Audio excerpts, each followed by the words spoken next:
bringing you the latest news from Lubbock Cooper Athletics. This is the Pirate Fan Zone podcast from 100.7 The Score.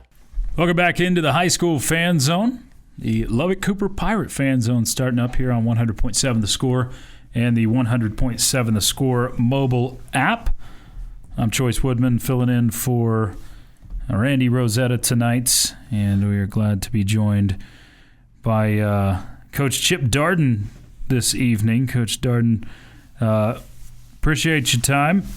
This is the first time. I think this is the first time I've done this show with you. You get the B team tonight. So shoot. No, we might have done it. We may have done one. Yeah, Coach Cat before would let some of us That's right. do you know it. And what? I think it's been a long time. But I know you. I heard you tell Coach Page that he's one of the only ones. I think you have done it before. I think you're right. Actually, now that I'd forgotten about that. But it was such a memorable show. Noel, I forgot Coach Cat used to, make everybody else do it for him. Yeah, so, Coach. It's a pro move. It is delegation. But, So glad to have you in here, and I'll let you introduce your player that you got. Yeah, with us as well. This is Jathan Caraway. He's a current junior. We're already calling these guys seniors when it comes to football. So he'll be a senior. He's a running back. He plays a little bit of safety. He's kind of a do it all for us. So he had a big season as a junior and really good leader on the team, and so thought he'd do well here. He's way more well spoken than I am. Jathan, are you nervous right now?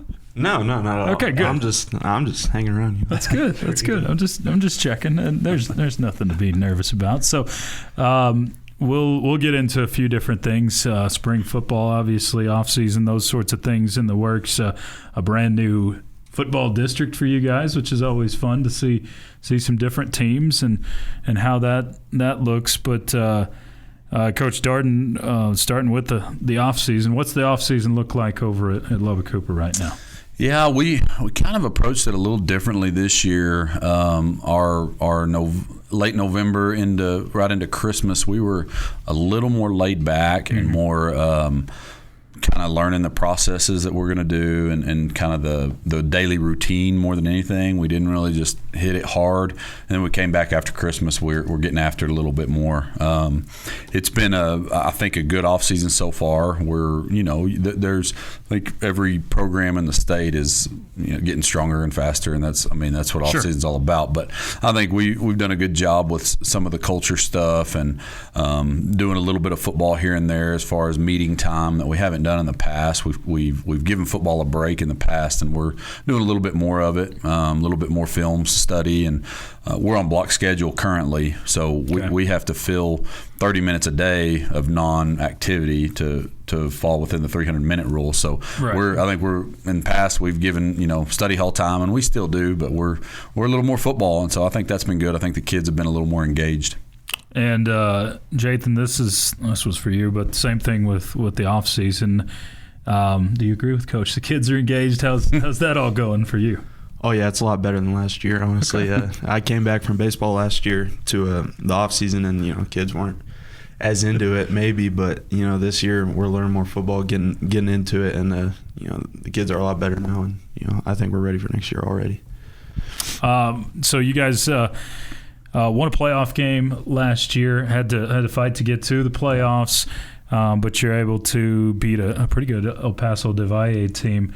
What was it, 45-42? Yeah, I think it was a wild game. Yeah, pretty wild game, but that had to have been an awesome experience and something that feels like you can build off of for this next year's team too. Yeah, like if you look at the year before, we finished third in the district, just like we did this past year. Yeah. It just felt way different. Like the year before, we were 4-0 going to those last two, playing for district championship. Sure. We lose 2 in a row, and anyway, the seasons kind of ended were the same as far as record and finish, but they felt different. This one we had to go win 2 games against those 2 teams that beat us, and there was just a good vibe in the season. Now, we didn't like the way the last game ended, but really good team. It just kind of ball didn't bounce our way, and it snowballed on us. But it went from a really up and down season that there were points in that season and I think Jathan would tell you the same, that we all kind of were going, is this what we need to be doing? Do we really need to be playing football and coaching football? And it was a struggle to then the last about 4 or 5 weeks of the season was about as much fun as I've ever had coaching, and ended up being a really fun team and group to be around. And Jathan, I'm sure that's a great experience for you guys, because there's nothing that can match experience and going through something like what you'll get on the field, and that goes with playoff experience as well. Oh yeah, that was amazing. Those last couple games were playoff games for us, and the guys that needed to step up stepped up, and that was a great experience, those last couple games that we had. Yeah, and winning a 45-42 game, that was probably a little bit different too. Oh yeah, that was intense. That was great. We played against that stud. Where's he going? Yeah, the Arizona quarterback State. Going to Arizona State. He's a stud. He was a real problem, but we came through. We were good, and that was amazing going on the road and beating them in their place. Yeah, pretty. I get asked a lot, like, who some of the best players you've coached against or seen. Like, he's got to be up there. Jake Fetty, he was unbelievable. But our kids just never. We got down 14-3, and against that quarterback, that's pretty scary. And our kids just never blinked, just kept playing. And next thing you know, we've got an 11-point lead, and it was a fun atmosphere and a tough place to play. It's a good environment there at Del Valle. So I'm just proud of our kids for 6-hour drive, taking care of that, and then winning on the road in a tough environment. Yeah. Do you like that role? Man, there's talk about doing that, but then there's got to be a mileage restriction. Sure. I think if you're going to do it, you do it, and if you get third, you gotta travel. Get first or second, you don't have to worry about it. Yeah, it's been. I like it. It's been in for a while now, and I think I like it, but then I also, no one has to experience it like the Lubbock and the El Paso districts. Yeah. No one has it across the rest of the state like you do. And it's funny that some of those conversations are like, yeah, we need a mileage restriction at like 150 miles, and I'm going, whoa, guys, we're going to a JV game on a Tuesday night that's way longer than 150 miles. It's crazy. Yeah, the people in Austin, they don't know exactly how it is out here. They don't get it. Which happens with the districts as well. We'll get into the new districts and get coaches and Jathan's thoughts on the new district that they'll be playing in next season, and with a new quarterback for the first time in a while as well. This is the High School Fan Zone right here on 100.7 The Score. Diving headfirst into Lubbock Cooper athletics. You're listening to the Pirate Fan Zone on 100.7 The Score and the 100.7 The Score mobile app. Back here with the High School Fan Zone, the Lubbock Cooper Pirate Fan Zone here on 100.7 The Score and the 100.7 The Score mobile app. And we're joined by Coach Chip Darden, and Jathan Caraway. And I got it right? Yep. Okay, just making sure. I don't want mom or dad mad. I can mess up Coach Darden's name, but I can't. I can mess up happens all the time. Player's name. Okay. So. One thing that will affect both of you guys is a brand new quarterback after having a 3-year starter in Ryan? Yeah, obviously that was a kind of a nice thing knowing the last couple of years going into that you felt really good about that. But we feel good about our situation this year too. Cooper Lunsman was a freshman on our varsity. We rarely do that, but thought through our scrimmages that he kind of flashed and showed some promise, and then it worked out this year. He got a few reps in our second game of the year and looked good, especially running the ball. And then our first district game, Ryan got injured, and so he played 3 quarters of that game and then played the entire next game, got a district win, and I think showed a lot of promise and just had a good year. And we thought it was important that Ryan kind of took him under his wing. That was one of the reasons we pulled him up, where he could really learn about how Ryan does things and approaches a lot of it. And so we think he'll be ready, but we also think there's other guys.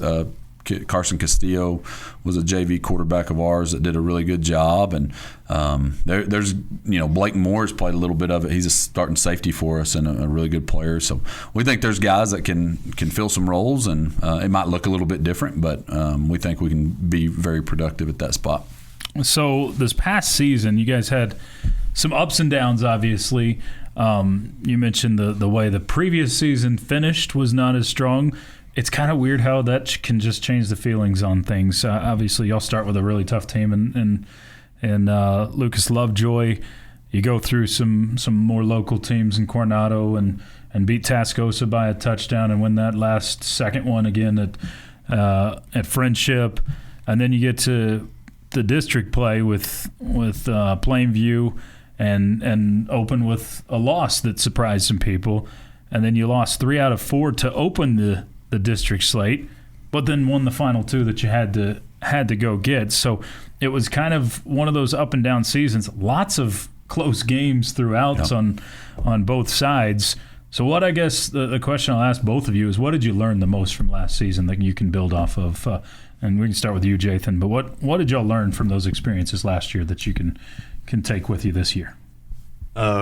Really to rely on our guys. We went through a lot of team, I guess you say, conflict. And we went through that really well, and we kind of came together as a team, and the guys that needed to step up together really stepped up, and we really came together more, realizing that we only had 2 games left, and the seniors were, they don't want to go out like that, and we need to make playoffs, and we really relied on each other and leaned on each other, and I think that's what we did best in those last 2 games.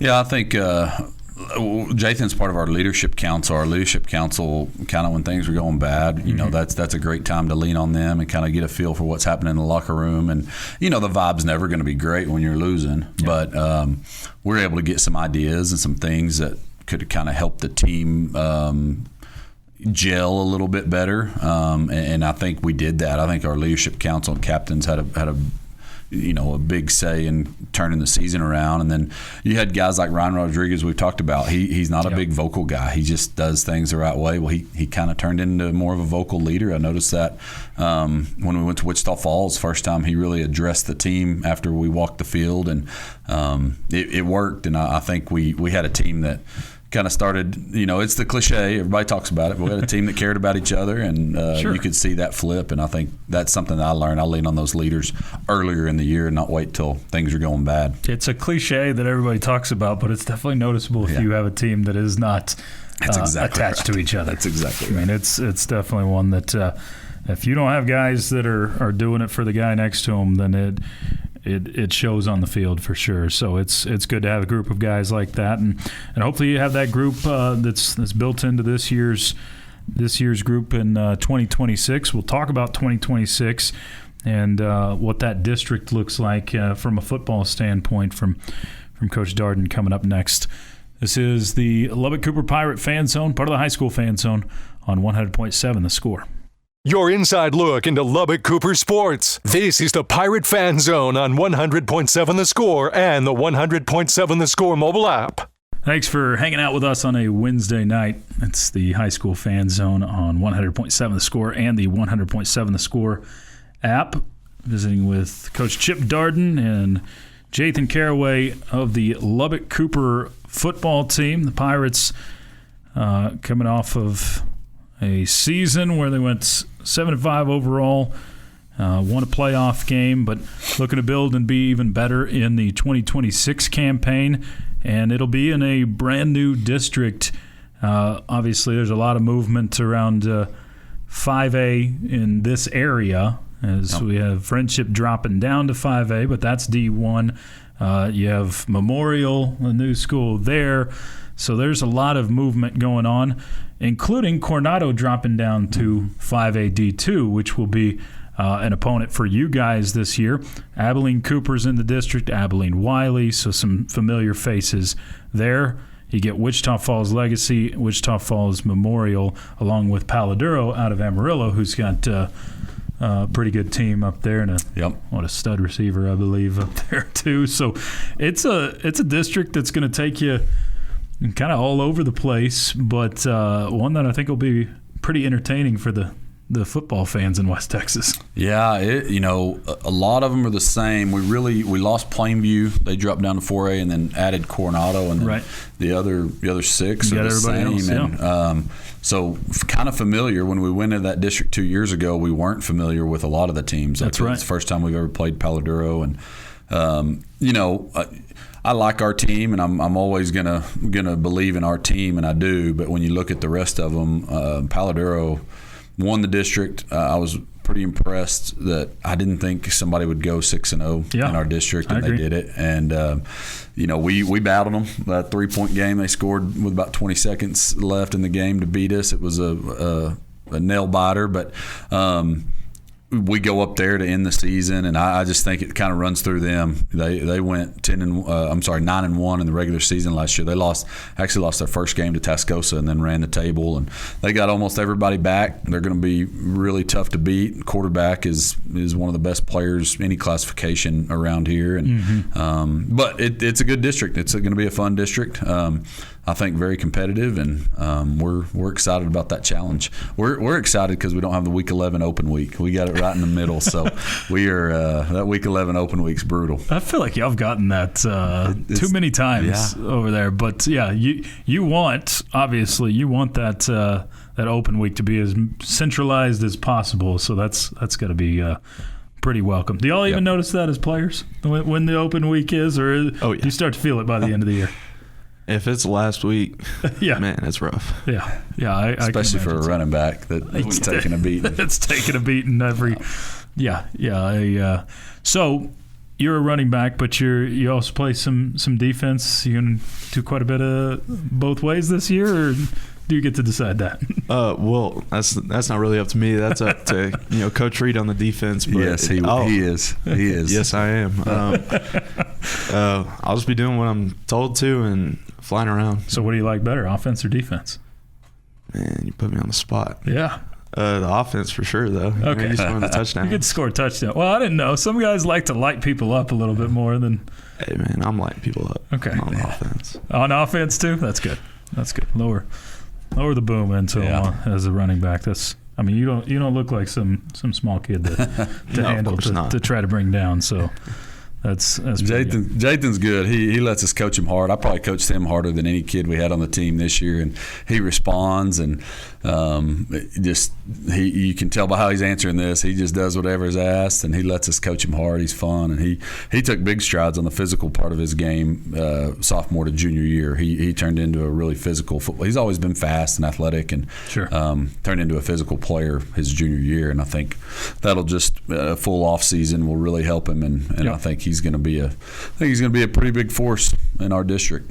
Where do you feel like, Coach Darden, the strengths of your team is as it sits in the spring going into 2026? Yeah, I think our skill guys on both sides of the ball. The last couple of years, our strength has been up front, and I think we're going to be fine there. We're just going to be a little younger, and I think our skill guys on both sides, linebacker level back on defense, and then our running backs, tight ends, receivers, just have a chance of being pretty dynamic, I think. We are in West Texas, so football is king. We're already counting the days until the season starts. Hey, August will be here before we know it. Yep. Fellas, I appreciate y'all sitting down with us, and we'll talk again soon. Sounds good. Thanks, Chois. Absolutely. It's been the High School Fan Zone. Thanks to all the coaches that have joined us this evening. You've been tuned in to the Lubbock Cooper Fan Zone here on 100.7 The Score. Thanks to Brendan Riker for taking care of us as well.